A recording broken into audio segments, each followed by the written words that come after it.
और वैसे भी हमारे यहाँ शास्त्रों का भी वचन है कि धर्म की रक्षा करना एक बहुत बड़ा धर्म है। जहां तक धर्म का प्रश्न है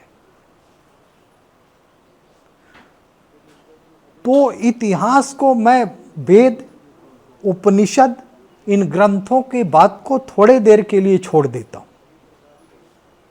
हम इतिहास को साक्ष्य मानते हैं। यदि इतिहास को हम देखें तो हड़प्पा और मोहनजोदड़ो की जो सभ्यता है ईसा से 5000 वर्ष पूर्व की सभ्यता है। जो ईसवी सन हम मानते हैं, हिजरी संवत मान लो, मुसलमानों का हिजरी संवत ले लेते हैं, इन सारों को यदि हम देखेंगे तो ईसा से 5000 वर्ष पूर्व की हड़प्पा मोहनजोदड़ो की सभ्यता है। और उस सभ्यता में राम, कृष्ण, शिव, दुर्गा, सूर्य, चंद्र, वो जो उसकी खुदाई हुई है उसमें सारे चीज मिले हैं। तो मेरा अपना मानना है कि धर्म, जहां तक धर्म का संबंध है, वो सनातन एक धर्म है, एक धर्म। और उस सनातन धर्म की अनेक शाखाएं हैं। जैसे हमारे यहाँ सूरपंथ है, तुलसी पंथ है, दादू पंथ है, नानक पंथ है, कबीर पंथ है, शैव पंथ है, वैष्णव पंथ है, तो अनेक पंथ हैं। उसी तरह जिसे हम धर्म कह रहे हैं, उसी तरह इस्लाम भी एक पंथ है, क्रिश्चियन भी एक पंथ है, बौद्ध भी एक पंथ है, जैन भी एक पंथ है। अब इस तरह से ये पंथ है। तो हमारे यहाँ सनातन धर्म की एक बहुत बड़ी विशेषता है। वो विशेषता है कि इसका चिंतन स्वतंत्र है। आज तक सबसे ज्यादा प्रहार किसी पर हुआ है तो सनातन धर्म पर हुआ है। लेकिन वो क्यों बचता रहा? बचने का मुख्य कारण है कि इसका स्वतंत्र चिंतन। स्वतंत्र चिंतन में ये है कि हम राम को मानते हैं, ठीक है, नहीं मानते हैं, ठीक है, कृष्ण को मानते हैं, ठीक है, नहीं मानते हैं, ठीक है, जला देते हैं, ठीक है, दफना देते हैं, ठीक है, गंगा में फेंक देते हैं, ठीक है। इससे भी आगे कबीर कहते हैं कि मरनो भला विदेश में, जहां ना अपना कोई, मिट्टी खाए जनावरा महामोक्ष पद। तो इतना स्वतंत्र संसार में कोई चिंतन नहीं है। ले लो, एक उदाहरण ले लो, जैसे इस्लाम है। इस्लाम में है 3 शब्द आते हैं। जैसे अपने यहाँ राम, कृष्ण और शिव 3 शब्द आते हैं, तो इस्लाम में 3 शब्द जो आते हैं, अलिफ, लाम और मीम। इस्लाम कहता है कि अलिफ, लाम और मीम इन शब्दों के खिलाफ जो बोलता है वो काफिर है। और काफिर के लिए सजा है, सजा मुकर्रर की गई है कि उसको कत्ल कर दो। अब अपने आप माने बुद्धिजीवी वर्ग को सोचने की आवश्यकता है कि हम किसे अच्छा माने। एक जो कहता है कि तुम स्वतंत्र हो, मान रहे हो ठीक है, नहीं मान रहे हो ठीक है। और सबसे बड़ी बात है कि हमारे यहाँ एक संज्ञा दी गई, जो ईश्वर को मानता है उसको लोग कहते हैं कि ये आस्तिक है, जो नहीं मानता है उसको कहते हैं नास्तिक। इसमें भी जैसे अब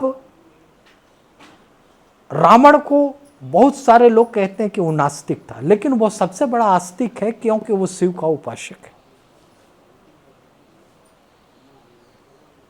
लोग कहते हैं कि वो शैव हैं, शिव के उपासक है, उन्हें राम से क्या मतलब। लेकिन संसार का सबसे बड़ा वैष्णव यदि कोई है तो भगवान शिव है, उतना बड़ा कोई वैष्णव नहीं। तो ये तुम्हारे जो विवेचना की जाए तो हमारे यहां सांख्य एक दर्शन होता है, महर्षि कपिल का एक सांख्य है, और उस महर्षि कपिल के सांख्य से इस्लाम, बौद्ध, जैन, ये सारे जो है और भी लोग निकल के आते हैं।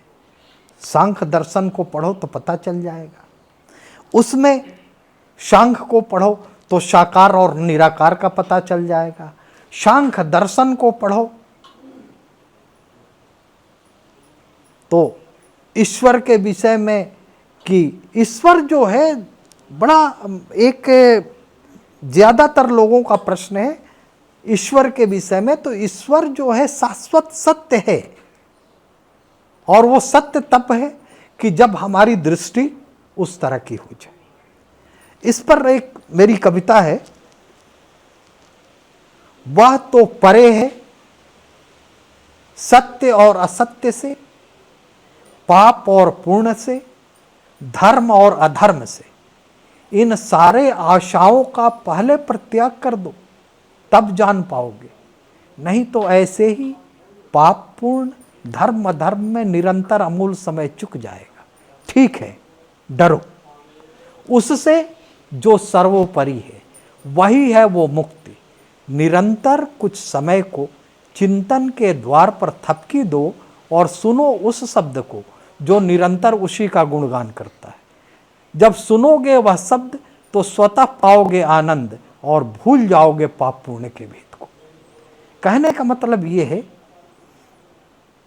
कि हम जो हैं बराबर ईश्वर का चिंतन करते हैं, बराबर हर मनुष्य करता है, लेकिन वो अपने से अपरिचित जीता है और इस जीने के लंबे प्रक्रिया को वो अपना जीवन समझ बैठता।